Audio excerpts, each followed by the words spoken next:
Me chamo Vanessa, sou uma das fundadoras aqui da Lexi e nesse vídeo eu quero te explicar sobre o método que eu desenvolvi para que meus alunos conseguissem falar inglês com mais confiança e entender com mais clareza. Ao longo de todos os meus anos em sala de aula, eu sempre tentei identificar o que realmente pesava na dificuldade que a maioria apresentava nas habilidades orais. A gente tem duas habilidades orais, uma de produção, que é a fala, e uma de entrada, que é a escuta. E bem nessas duas, que são tão fundamentais na comunicação, os alunos apresentam mais lentidão para desenvolver.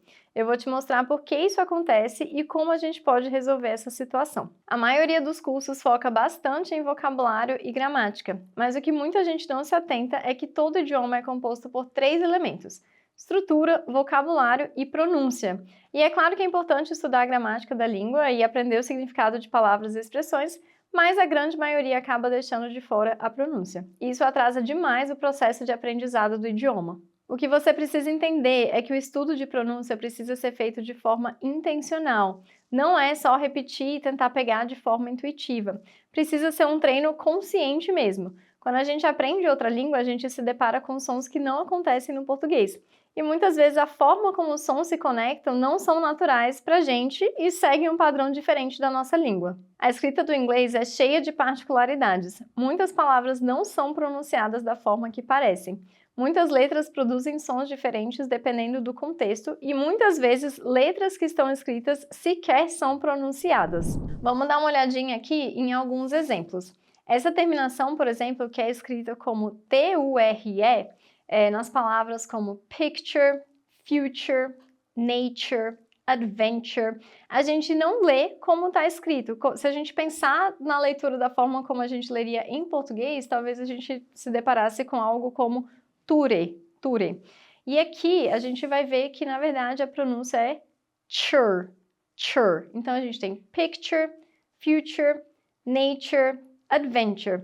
Então perceba que nem sempre o que está escrito faz sentido quando a gente transfere para outra língua.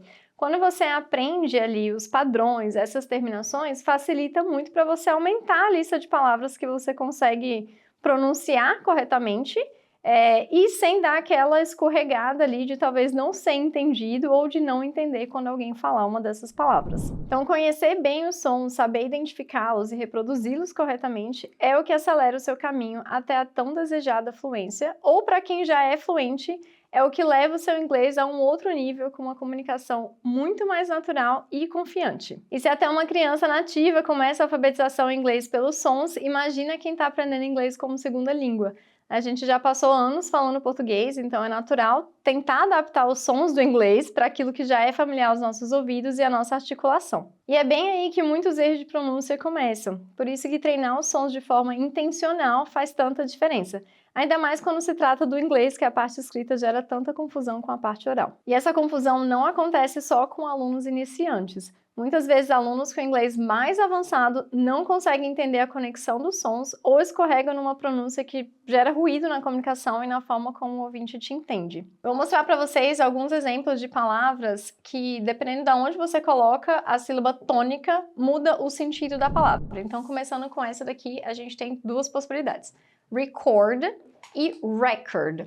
Vamos ver o sentido de cada uma delas. Record é um verbo, significa gravar ou registrar, como na frase aqui, I need to record this meeting. Eu preciso gravar essa reunião. Então a gente tem essa palavra com a sílaba tônica, a segunda sílaba aí sendo a tônica, o sentido é o verbo.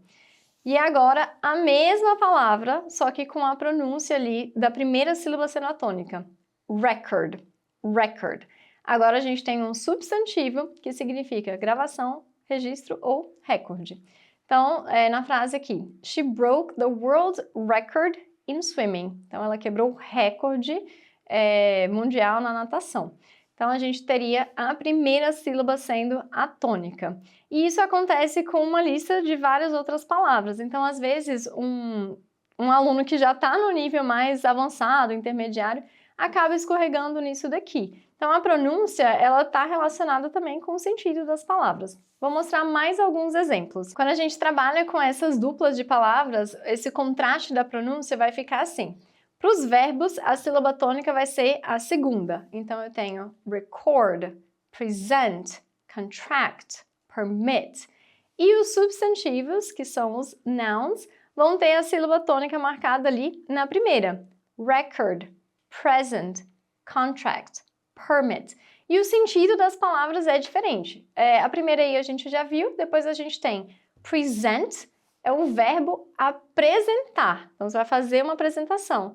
E já present é o substantivo, presente, o presente que você ganha de aniversário, por exemplo. Depois a gente tem contract, é o verbo contratar. Na dupla aí do lado, contract seria um contrato, que é o substantivo. E por fim, permit é o verbo permitir e permit é uma permissão, uma licença. Então você repara que os significados não são iguais. Então a pronúncia ela pode também mudar aí o sentido das palavras. Então percebe que a pronúncia não é um detalhe, ela faz parte da própria estrutura da língua, mudando até o significado das palavras. E quando o aluno tenta deduzir tudo sozinho, acaba criando hábitos que podem acompanhá-lo por anos. Você aprende uma palavra lendo, usa essa palavra por um tempão e um dia descobre que a pronúncia era completamente diferente daquilo que você imaginava. Ao longo dos anos, trabalhando com alunos dos mais variados níveis, eu via que mesmo alunos avançados, com excelente vocabulário e ótimo conhecimento gramatical, muitas vezes carregavam um erro de pronúncia lá do iniciozinho, quando começaram nas aulas de inglês. E isso é super comum porque ninguém nunca ensinou aqueles sons de forma explícita e os alunos seguem acreditando que a pronúncia melhora naturalmente apenas com a exposição ao idioma. E a exposição realmente é importante, mas ela não resolve tudo sozinha. Eu vou mostrar para vocês como que a parte escrita pode realmente confundir aí na hora de pronunciar os sons. Então, nesses dois exemplos aqui, a gente tem a combinação do E com R, a gente tem verb e person. Esse aqui, tranquilo, a gente bate o olho, parece mesmo com o que a gente está lendo.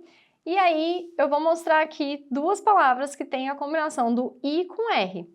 Bird e shirt. Então, já é o mesmo som, escrito de outra forma. Se a gente for ler isso daqui com o nosso pensamento do português, seria um I, não um A. Então, é bird, não é beard, por exemplo, né? Shirt. O som é o mesmo, mas na escrita já está aparecendo com outro padrão. Continuando mais um pouquinho, também pode aparecer esse som na combinação do O com R. Então, a gente tem work e worse. É o mesmo som, só que ele está sendo escrito de formas diferentes. E aí, mais outra combinação, que é o U com R. A gente tem nurse e a gente tem purse. E aí, se você pensar ali como você leria no português, você teria algo como nu ou pu, e não nurse e purse. Mas é o mesmo som com várias possibilidades da combinação das letras. Então, em inglês isso acontece o tempo inteiro. A escrita, ela não bate com a parte falada, que seria diferente do que a gente tem no português, né? E aí, só para finalizar, um outro padrão com o mesmo som. Agora a combinação E-A com R. Então, a gente tem as palavras learn, que é aprender, early, que significa cedo, também tem esse mesmo som. Tudo isso aqui está representando o som mas com possibilidades de escrita diferente.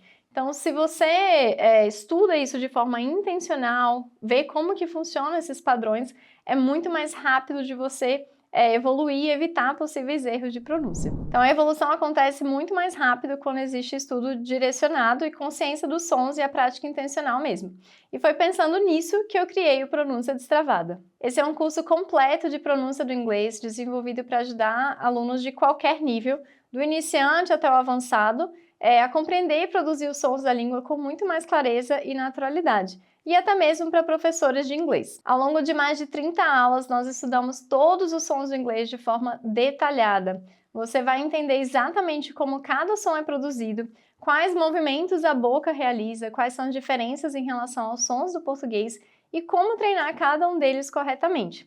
A nossa articulação exige treino, porque nossos músculos estão acostumados aos padrões do português e precisa desenvolver novos movimentos para produzir os sons do inglês com naturalidade. Nós trabalhamos com muito treino, muita repetição e muita percepção auditiva, porque não basta apenas saber que o som existe, você precisa aprender a reconhecê-lo quando alguém fala e também desenvolver a habilidade de reproduzi-lo corretamente. Além disso, você vai descobrir padrões, regras e curiosidades sobre a pronúncia do inglês que raramente são ensinados nos cursos tradicionais. O objetivo desse curso não é fazer você soar como um falante nativo, o objetivo é fazer com que você compreenda o inglês com mais facilidade, Fale com mais clareza, tenha mais confiança para se comunicar e desenvolva uma relação muito mais natural com o idioma. Se você está cansado de adivinhar a pronúncia, se sente inseguro ao falar ou simplesmente quer construir uma base sólida para o seu inglês, o Pronúncia Destravada foi criado para você. Então eu quero te convidar a fazer parte desse treinamento e descobrir como que estudar a pronúncia de forma intencional e consciente